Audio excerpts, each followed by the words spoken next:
Hello दोस्तों, कैसे हैं आप लोग। आशा है कि अच्छे होंगे। आज की इस वीडियो में हम देखेंगे रेफरेंसेस क्या होते हैं। एक्सेल के अंदर रेफरेंसेस क्या होते हैं। तो एक्सेल के अंदर जो रेफरेंसेस, तीन तरीके के रेफरेंसेस होते हैं। रिलेटिव रेफरेंस, एब्सोल्यूट रेफरेंस और मिक्स रेफरेंस। तो एक एक करके हम ये जानते हैं कि ये क्या क्या होते हैं और ये कैसे वर्क करते हैं। ठीक है, जैसे कि मेरे पास एक डाटा है। इस डाटा में ये कुछ एम्प्लॉयज़ के नाम हैं और ये इधर 3 महीने की इनकी सेल है। अब मुझे ये निकालना है कि इन 3 महीने में इन्होंने टोटल सेल कितनी करी है। तो उसके लिए हम फार्मूला लगा लेंगे सम, और मैं इसको ड्रैग सेलेक्ट करूँगा और एंटर कर दूंगा। तो राजकुमार की सेल निकल के आ गई और मैं इसको ड्रैग कर दूंगा तो ये सबकी सेल निकाल देगा कि भाई राजकुमार की अलग आ गई, मंजू की अलग आ गई, बाकी सबकी अलग आ गई। तो जब मैंने सेलेक्ट किया तो मैं F2 करता हूँ। मैंने रेंज दी थी इसको C6 से E6, लेकिन जब आगे जिसने ड्रैग किया मैंने तो C7 से E7 खुद ले लिया उसने, और C8 से E8 खुद लिया। इस तरह से आ गया C9 और C10 इसने खुद ब खुद ले लिया। अगर फॉर्मूले में जो सेल अपने आप चेंज हो रहा है, सेल का नाम अपने आप चेंज हो रहा है फॉर्मूला ड्रैग करने पर, तो इसका मतलब वो रिलेटिव रेफरेंस है। ठीक है, यानी कि हमने बस ड्रैग किया और वो सेल नंबर खुद ब खुद चेंज होता चला गया, इसका मतलब वो क्या है, रिलेटिव रेफरेंस है। तो अब जानते हैं कि एब्सोल्यूट रेफरेंस क्या है। एब्सोल्यूट रेफरेंस निकालने के लिए मैं कंपनी की टोटल सेल भी यहाँ पे पहले निकाल लेता हूँ। तो कंपनी की टोटल सेल आ गई है ये। ठीक है, तो एब्सोल्यूट रेफरेंस निकालने के लिए इसी डाटा का मैं यूज़ करता हूँ। अब मुझे क्या करना है, जैसे ये 3 महीने की सेल है और राजकुमार की टोटल सेल ये 3 महीने कितनी है, 41, और 14,000 है मंजू की। इसी तरह सुनीता, मनोज और अंजू की अलग अलग सेल है। अब मुझे ये निकालना है कि जो इनकी सेल है टोटल सेल में से कितना परसेंट है। ठीक है, जो कंपनी की जो उस 3 महीने में जो टोटल सेल हुई है, उस टोटल सेल में से इनकी सेल कितना परसेंट है। तो उसके लिए हम फॉर्मूला लगाएंगे equal to this value is divided by this value. तो आंसर निकल के आएगा 39%, यानी राजकुमार की जो सेल है वो 39% है। ओके, और जब मैं इसको ड्रैग कर रहा हूँ तो अब देखता हूँ क्या होता है। जब मैंने इसको ड्रैग किया तो आंसर ही नहीं आया। वजह वजह क्यों, आंसर क्यों नहीं आया, चलिए देखते हैं क्यों नहीं आया। जब मैं इसको F2 करता हूँ इस फॉर्मूले पे, तो मैंने देखा कि भाई ये F6 को मैंने F11 से डिवाइड किया, जो उसको वैल्यू मिल रही थी, तो आंसर इसने निकाल दिया। लेकिन जब मैं नीचे वाले सेल में गया तो मैं देखता हूँ कि F7 की वैल्यू तो ठीक है कि इसको वैल्यू मिल रही है, लेकिन F2 में वैल्यू नहीं है। और यहाँ ये वाली वैल्यू मुझे चाहिए नहीं है, ये क्यों वैल्यू नहीं है। तो मुझे तो ये वाली वैल्यू चाहिए थी टोटल सेल की। तो ये वैल्यू अपने आप सभी सेल में आती रहे, इसके लिए मुझे क्या करना पड़ेगा, इसके लिए मुझे इसको फिक्स करना पड़ेगा। और जब हम किसी भी सेल को फिक्स करते हैं तो वो एब्सोल्यूट रेफरेंस बन जाता है। तो चलिए देखते हैं फिक्स कैसे करते हैं। तो मुझे जो फिक्स करना है, ये F11 वाला सेल फिक्स करना है, ये वाला टोटल सेल वाला है ना। F11 का जो सेल है वो हमको फिक्स करना है। तो फिक्स करने के लिए शॉर्टकट की होती है F4। ठीक है, F4। अगर आप F4 भूल भी जाए तो कोई दिक्कत नहीं, आप खुद भी ये डॉलर का निशान लगा सकते हैं, तब भी आंसर वर्क करेगा। तो अब मैं इसको ड्रैग करता हूँ। तो मैंने इसको ड्रैग किया, तब देखेंगे आंसर आ गया। और उसको एक बार रन करके भी देख लेता हूँ। इसमें F2 करा, देखिए F11 की वैल्यू मिली, और देखिए F11 अब फिक्स हो गया, तो वो वहीं रहा, अब वो नीचे नहीं गया। इसी तरह से इधर गया, तब देखिए F8 तो वैल्यू खुद चेंज हुई, लेकिन F11 वहीं फिक्स रहा। इसी तरीके से F9 चेंज हुआ, लेकिन F11 वहीं फिक्स रहा, क्योंकि हमने इस सेल को F11 को एब्सोल्यूट रेफरेंस में कन्वर्ट कर दिया है। ठीक है, अब मैं इसको और ड्रैग करूँगा नीचे की तरफ, तो यहाँ पर 100% आ जाना चाहिए, और ये 100% आ गया। यानी कि जो परसेंट जो निकली हुई है ये बिल्कुल सही निकली हुई है। ठीक है, समझ में आया? तो चलिए अब नेक्स्ट रेफरेंस की तरफ चलते हैं। नेक्स्ट रेफरेंस होता है हमारा मिक्स रेफरेंस।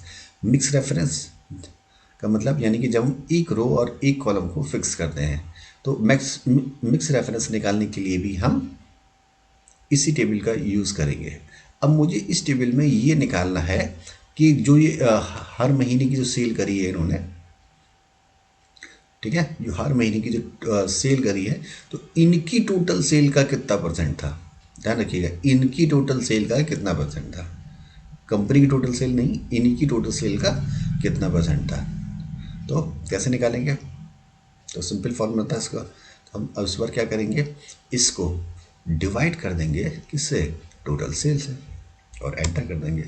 आ गया 37%। लेकिन जब मैं इसको ड्रैग करता हूँ तो क्या होता है जी, तो हम देखते हैं कि आंसर ही नहीं आया। क्यों नहीं आया, चेक करते हैं, चलिए इसको। तो फर्स्ट सेल में तो कोई दिक्कत ही नहीं होती, वो तो खुद ब खुद जो हम वैल्यू लेते हैं वही आ जाती है। हम बात करते हैं नेक्स्ट सेल की। जब मैंने इसको ड्रैग किया, तो जब मैंने इसको ड्रैग किया तब मैंने देखा कि D6 वाला सेल तो बिल्कुल सही रन करा, D6 वाला सेल तो बिल्कुल सही रन किया, लेकिन जो F6 होना चाहिए वो आगे बढ़ गया G6 पर। ठीक है, तो अगर मैं टोटल G6 को फिक्स कर दूंगा तो काम तो करेगा नहीं। तो एक बार चलिए मैं आपको दिखा देता हूँ फिर भी करके। तो एक बार G6 को एब्सोल्यूट रेफरेंस लगाता हूँ। तो F4 लगा दिया मैंने, एंटर कर दिया। सही, यहाँ पे लगाएंगे हमेशा फर्स्ट सेल पर ही फॉर्मूला लगाएं। और देखिए अब मैंने इसको ड्रैग किया, ठीक है, मैं सेलेक्ट किया। अब आपको लग रहा होगा आंसर आ गया, क्योंकि इसका टोटल भी 100% आ जाएगा। ये देखिए 100%, यानी आंसर आ गया। दिक्कत यहाँ नहीं आएगी, आएगी दिक्कत कब, जब आप इस सेल को नीचे की तरफ लेके जाएंगे। आप कहेंगे लो, इस वैल्यू तो उसमें भी आ गई, तो क्या ये वैल्यू सही है, इसको चेक कर लें। इसका सम भी 100% आना चाहिए, चेक कर लेते हैं। तो देखिए 34 ही रह गया, यानी कि आंसर तो गलत है। तो अब वजह क्या रही, गलत क्यों आया, इसको चेक करते हैं। चलिए, तो फर्स्ट सेल में मैंने F2 किया। F2 करने पर क्या पता चला कि C7 की वैल्यू तो ठीक आई, लेकिन F6 की वैल्यू जो मैंने फिक्स कर दी थी उसकी वजह से वो वहीं रह गई। इसको नीचे आना था, इसको नीचे आना था। तो ऊपर वाले सेल में ये क्या हो रहा था, ये आगे चला जाता था, और इस वाले सेल में वो वहीं फिक्स हो गया। तो मुझे अब क्या करना पड़ेगा, मुझे यह करना पड़ेगा कि जो इसका कॉलम था, यानी कि F वाला कॉलम, सिर्फ वो फिक्स करना है, सिर्फ F वाले कॉलम को फिक्स करना है। रो को फिक्स नहीं करूँगा, सिर्फ मैं कॉलम को फिक्स करूँगा। ठीक है, क्योंकि दोनों को फिक्स कर दिया तो मैंने आप देख ही रहे कि आंसर क्या आया। तो मैं क्या करता हूँ, इस वाले सेल में सिर्फ मैंने जो कॉलम है उसको फिक्स किया है, यानी F को फिक्स किया। तो अब फिक्स जब मैंने किया तो देखिए क्या हुआ।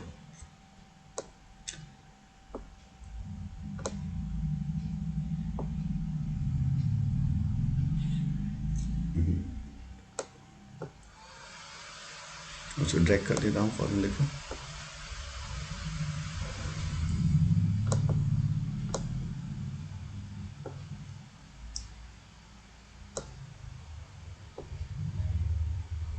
ठीक है, आपने देखा कि आंसर इसका सही आ गया है। तो अब देख लेते हैं अभी रन कैसे किया इसने। अब F2 करता हूं, तो अब देखिए इसने वैल्यू चेंज करी। और F7 में क्या हुआ, इसने जब मैंने इसका कॉलम फिक्स किया तो कॉलम ये इस तरफ नहीं गया, जी की तरफ नहीं गया, वो वहीं रहा। लेकिन मैंने इसका रो फिक्स नहीं किया, इसलिए रो चेंज हो गई। रो चेंज हुई है, देखिए आप, मैं इसमें था F6 था और यहाँ पर F7 हो गया। इसकी रो चेंज नहीं हुई, और रो चेंज हो गई, लेकिन जो मैंने F वाला जो कॉलम था वो फिक्स कर दिया, इस वजह से वो F वहीं रहा। ठीक है, समझ गए ना। अब मैं इसको ड्रैग कर देता हूँ आगे की तरफ, तब आंसर आ जाना चाहिए मेरे ख्याल से। अब देखिए किया, आ गया आंसर। अब उसका टोटल भी करके देख लेता है जी। इक्वल टू सम, सिलेक्ट, ठीक है, 100%, और ऊपर वाला कंट्रोल।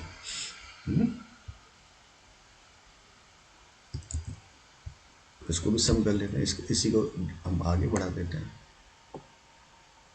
आ गया ना आंसर सब?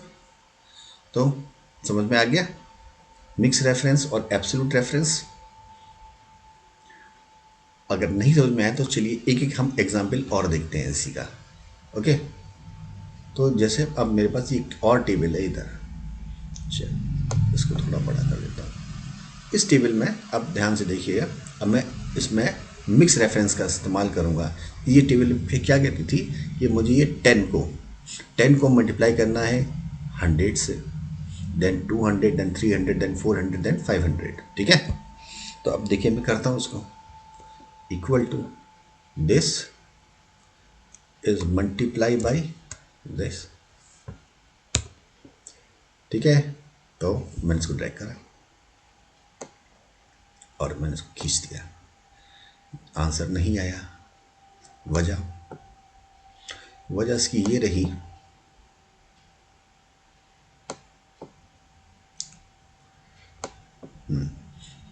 ठीक है। पहला सेल की जो वैल्यू डाली वो तो ठीक ही रहेगा कि G6 को हमने मल्टीप्लाई किया J5 से, ठीक है, ये तो सही था। लेकिन जब मैं आगे ड्रैग किया तो उसने क्या किया, ये सेल की वैल्यू आगे चली गई, 10 पे नहीं रुकी, ये आगे चली गई।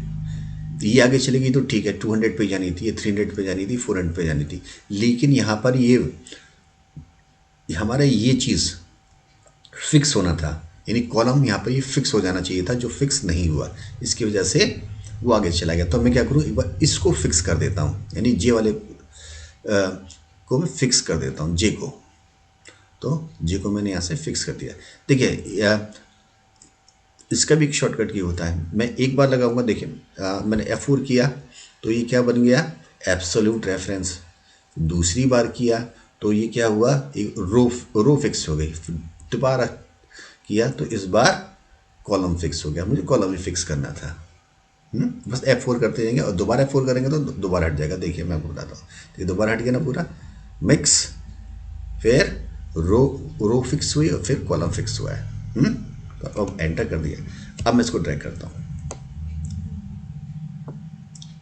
अब देखिए F2 किया, ये यही फिक्स, यही रहा। अब मैं इधर किया, आगे बढ़ा, देखिए ये यही फिक्स हो गया ना। अब इस तरह से आगे बढ़ो तो ये भी यही फिक्स हो गया। तो अब मैं, लेकिन जैसे मैं नीचे की तरफ इसको खींचता हूँ तब क्या हुआ, हम देखेंगे दोबारा दिक्कत आई। अब क्या करें, इसमें क्या दिक्कत आई ये चेक करते हैं। इसमें अब दिक्कत आई है कि ये तो फिक्स हो गया, ये तो ठीक रहा। अब ये चीज़ नीचे की तरफ बढ़ रहा है। तो हमको क्या करना पड़ेगा कि एक बार मुझे इसका रो भी फिक्स करनी पड़ेगी, यानी कि एक बार यहाँ से, एक बार इसको फिक्स करूँगा मैं और देन एक बार इसको फिक्स करूँगा। तो एक बार हमने कॉलम फिक्स किया तो एक बार रो फिक्स कर देते हैं इधर से, इसकी रो F4, ताकि इसका कॉलम भी फिक्स हो जाए। तो अब देखते हैं जी, उसको नीचे की तरफ खींच लेते हैं। तो अब देखेंगे आंसर मेरा आ चुका है। अब हम देखें, F2 किया मैंने, ये फिक्स रहा, यहाँ से फिक्स था, ये इधर से फिक्स था। और फिर जब इधर आया तब देखिए ये इधर से ये रन होता गया, क्योंकि हमने इसको सिर्फ कॉलम फिक्स किया था, इधर इसका सॉरी इसमें रो फिक्स की थी L5 में, और J7 में हमने कॉलम फिक्स किया था, रो फ्री थी। तो इधर से रो चेंज हो रही है और इधर से कॉलम चेंज हो रहा है, ठीक है। इस तरह से ये फॉर्मूला रन करता जाएगा। चलिए एक एग्जांपल और देख लेते हैं रेफरेंस का, रिलेटिव रेफरेंस का, कि जैसे ही कुछ एम्प्लॉयज़ हैं और ये इनकी कुछ बेसिक सैलरी है, बेसिक सैलरी में इनकी यहाँ से उठा लेता हूँ, कॉपी से कॉपी कर लिया मैंने और ये मैंने इसको पेस्ट कर दिया। अब सपोज कि मुझे ये डी ए निकालना है, डी ए क्या है, इसका 12% है। मैंने क्या किया, इसको सेलेक्ट किया और मल्टीप्लाई बाई 12 कर दिया। अब मैंने तो सिर्फ S6 किया, 12 नहीं 12% भाई। तो लेकिन जब मैं आगे ड्रैग कर रहा हूँ तो मैं देखता हूँ कि ये बाकी इसने खुद अपडेट कर दिया। मैंने S6 किया, इसने F7 खुद ले लिया और F8 खुद ले लिया, F9 और F10 में खुद ले लिया। यानी कि सेल अपने आप खुद ब खुद अपडेट हो रहे हैं। तो ये मेरा रिलेटिव रेफरेंस हो गया है। ठीक है, ये मेरा जब सेल अपने आप चेंज होते हैं तो यानी वो रिलेटिव रेफरेंस कहलाते हैं। अब मुझे क्या करना है, अब मुझे इस तरह से नहीं निकालना है, मैं इसको डिलीट कर देता हूँ और मैं 12% यहाँ लिखता हूँ। ठीक है, मैं 12% लिखा और मैं चाहता हूँ कि इस वाले सेल से ही मैं ये पूरा डी ए निकालूँ। तो कैसे निकालेंगे, equal to this is multiply by this. तो अभी भी 12% आ गया, लेकिन जब मैं आगे ड्रैग किया तो कुछ नहीं है, 0 हो गया। वजह जो हमने पहले देखी थी वही, ये एक सेल आगे बढ़ गया। तो मुझे क्या करना पड़ेगा, 12 वाली जो सेल है, 12 वाले सेल का क्या नाम है, T7 को मुझे फिक्स, T11 को मुझे फिक्स करना पड़ेगा। यहाँ पर जो T11 है इसको फिक्स करना पड़ेगा और फिक्स के लिए शॉर्टकट की F4 क्या कर देंगे और उसको मैं ड्रैग करके नीचे खींच लेता हूँ। तो देखिए सबका आंसर आ गया। तो आशा करता हूँ कि ये रेफरेंस आपको अच्छी तरह से समझ में आए होंगे और इसी तरह की और भी वीडियो देखने के लिए हमारे चैनल को लाइक और सब्सक्राइब ज़रूर करें। जब तक मैं विशु गुप्ता विदा लेता हूँ, गुड नाइट, थैंक यू।